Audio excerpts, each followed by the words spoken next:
Yang pertama, sulit bergaul. Dalam lingkup pergaulan, tentu akan banyak tipe orang yang kamu akan jumpai.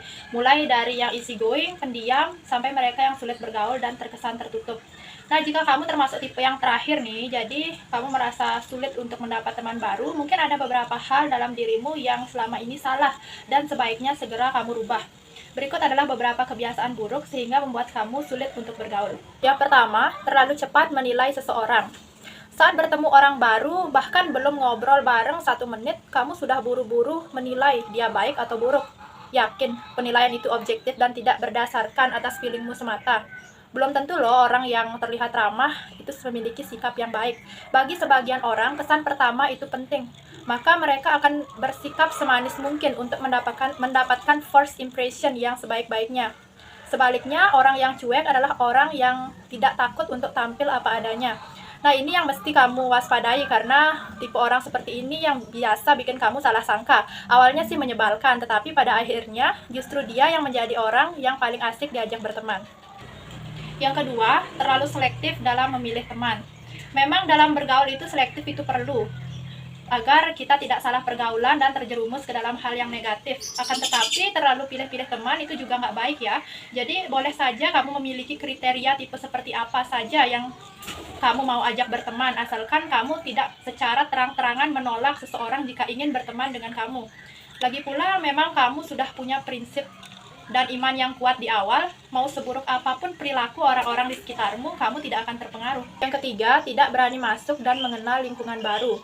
Ketika ada temanmu yang mengajakmu ke suatu komunitas atau perkumpulan yang sebelumnya belum pernah kamu datangi, selalu tersimpan ragu di benakmu, apakah nanti kita bisa berbaur, apakah kita bisa diterima dan bisa nyambung dalam berkomunikasi. Nah, daripada menduga-duga, lebih baik coba dulu ya kan? Tidak ada salahnya juga mengenal lingkungan baru dan terbuka dengan tipe orang baru yang belum pernah kamu kenal sebelumnya. Jadi ya misalkan ketika kamu memang tidak cocok di sana, ya lain kali tidak usah ikut ngumpul bareng lagi.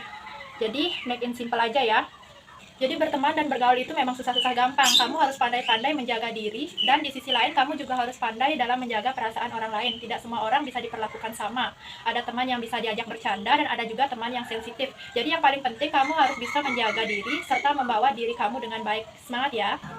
Yang kedua ada halusinasi. Halusinasi merupakan salah satu gangguan kejiwaan yang mana cukup serius jika dibiarkan begitu saja. Jika tidak ditangani dengan bijak, maka tentu saja dapat menyebabkan penderitanya akan mengalami distori kejiwaan. Bahkan dalam kondisi yang parah dapat menyebabkan kegilaan yang terselubung.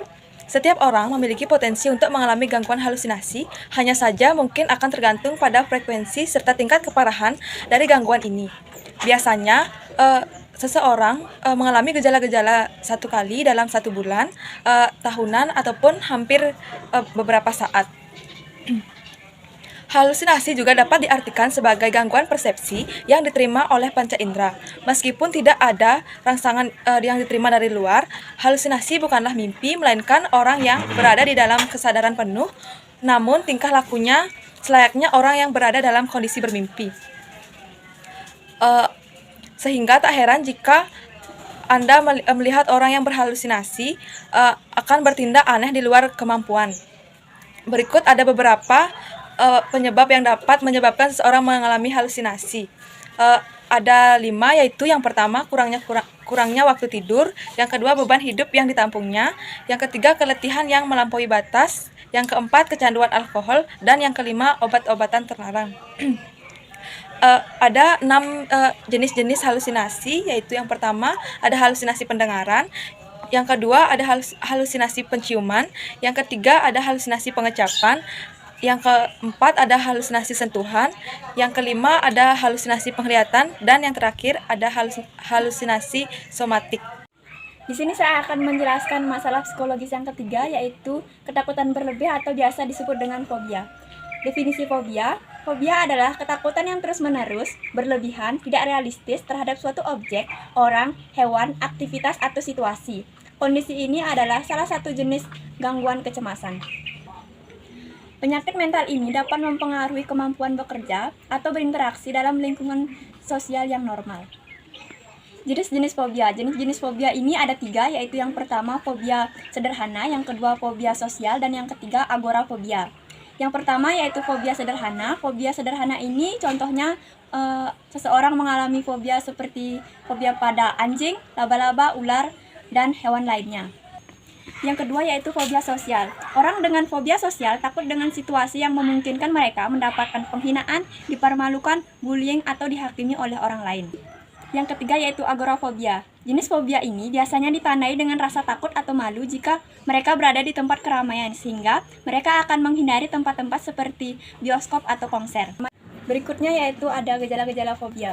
Gejala-gejala fobia yaitu yang pertama, jantung terasa berdebar-debar, kemudian sesak nafas, kebingungan, pusing atau sakit kepala, mual, dada terasa nyeri, sulit berbicara dengan jelas, tubuh gemetar dan berkeringat.